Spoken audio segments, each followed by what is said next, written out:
We've covered basic framing, let's turn our attention to common shot types. These are specific applications of the framings we just looked at. There are several specialized shot types, but we'll focus for now on the ones that form the staple of modern cinema composition. First, we have the establishing shot. An establishing shot is typically a wide shot that gives a geographical context at the opening of a scene. It might be a shot of a cityscape or the outside of a diner. As often as not, the characters in the scene aren't visible during the establishing shot, as its main purpose is to communicate location, time of day, and any other relevant information like season or even economic climate. Good directors will take advantage of the establishing shot to compress and convey a great amount of background detail to the audience. Establishing shots often include a sweeping camera move, typically using a crane or a jib arm, to move the audience from detached observation to a state of engagement in the core action of the scene. Now we turn to the master shot. The master shot provides an overview of the entire scene and is usually, but not always, a wide shot. It typically opens the scene and is designed to provide the audience with a mental map of where actors and props are positioned in a scene and relative to each other. A master shot may on occasion double as the establishing shot as well, but not commonly.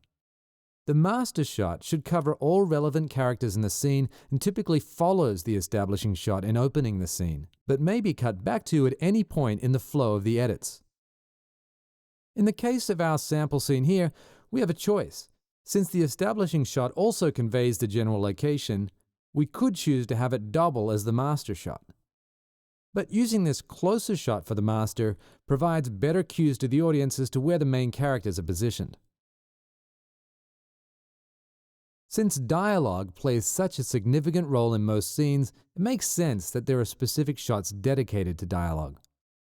An over-the-shoulder shot, or OTS, frames the face of one actor with the shoulder and a portion of the head of the other actor in the dialogue scene. In doing so, we're given connection between both characters, but are placed in the position of the character receiving the dialogue.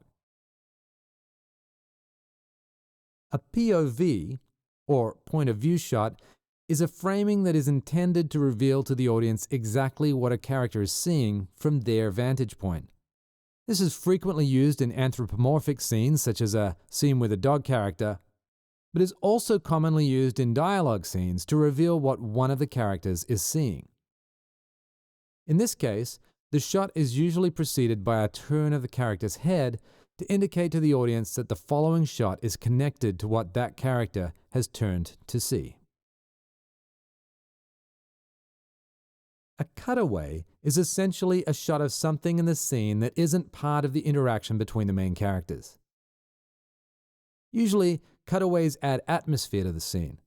This could be a close-up of a phone ringing, or cut to a clock to indicate the time.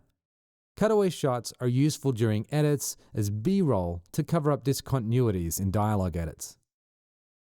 A reaction shot is a type of cutaway that displays the reaction of a character in a scene. This could be a secondary character listening in on the dialogue, or one of the characters involved in the dialogue reacting to what's being said. Like any other cutaway, reaction shots are great as editorial B-roll material. An insert is a self-contained shot that's part of the scene, but not part of the main action. The distinction between a cutaway and an insert is really that the insert communicates an idea in and of itself, and isn't dependent on the shots around it for meaning. For example, this newspaper headline, while tied to the scene, doesn't require other shots to make sense of it. Inserts can add background information to a scene. In this case, the newspaper headline foreshadows later events. The newspaper shot is also an example of a connecting shot.